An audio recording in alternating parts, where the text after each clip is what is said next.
بسم اللہ الرحمن الرحیم۔ پیارے دوستو، آج آپ کو ایک نہایت اہم وظیفہ پیش کرنا چاہتا ہوں۔ اس وظیفے کی برکت کی وجہ سے انشاءاللہ آپ کے بچے قابل ترین بن جائیں گے، ذہین ترین بن جائے گے، اور اس سے کبھی بھی سبق نہیں بھولا جائے گا۔ اگر آپ کے بچے کن ذہن ہے، کمزور ہے، یا آپ کا ذہن کمزور ہے، یا آپ سے باتیں بھول جاتی ہے، تو یہ وظائف شروع کرو انشاءاللہ۔ آج کے بعد نہ تو آپ سے باتیں بھول جائیں گی، اور نہ آپ کے بچے جو ہے وہ کمزور ہوں گے، اس کا ذہن کمزور ہوگا، پڑھائی میں وہ سب سے آگے ہوں گے، بلکہ ان کو سبق بہت زیادہ عرصہ تک یاد رہے گا۔ آج کل چونکہ پریشانیوں اور فتنے کا دور ہے، اسی وجہ سے بچوں کا ذہن بھی کمزور ہو چکا ہے۔ تو یہ وظائف پابندی کے ساتھ کرو۔ سنو، اسکرین پر بھی آپ کو دکھایا جائے گا، سامنے موجود ہے یہ وظائف۔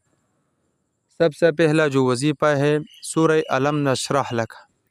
آپ خود اگر اسکول کالجز وغیرہ میں پڑھتے ہو اور اسٹڈیز کرتے ہو، یا آپ کے بچے اسکول جاتے ہیں لیکن ان کو یہ صورت یاد نہیں ہے، تو ماں باپ اس کو یاد کرا کے یا خود پڑھ کے ان کے سینے پر دم کرے۔ اسٹڈی سے پہلے، کالج جانے سے پہلے، امتحان دینے سے پہلے، جو چیز بھی آپ نے کرنا ہے، لیکن ان سے پہلے یہ پڑھنا ہے۔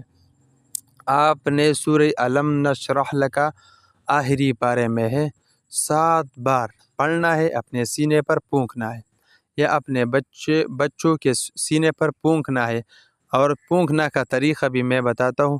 شپ کرنا ہے، شین پا شفا سے ہے، شف کرنا ہے۔ دوسرا جو وظیفہ ہے بھول جانے کی، تو بھول جانے کی بیماریاں جو ہے بہت عام ہو چکی ہے۔